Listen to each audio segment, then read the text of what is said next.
PD400E Echo, made in Japan. Didn't have an air filter. This person ran it. There's like a bunch of gunk in there. Kind of made my own. Gonna put that facing down because that's where the air gets sucked in. Biggest problem I got with this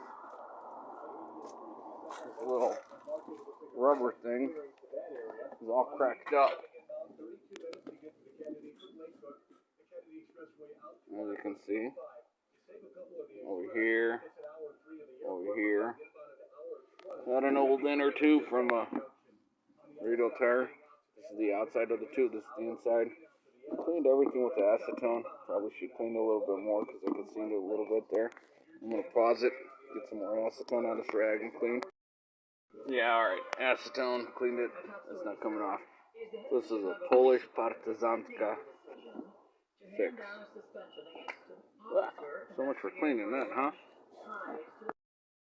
I cut this bigger than I needed because I have to do those gaps right there. See where they're splitting right here and right there.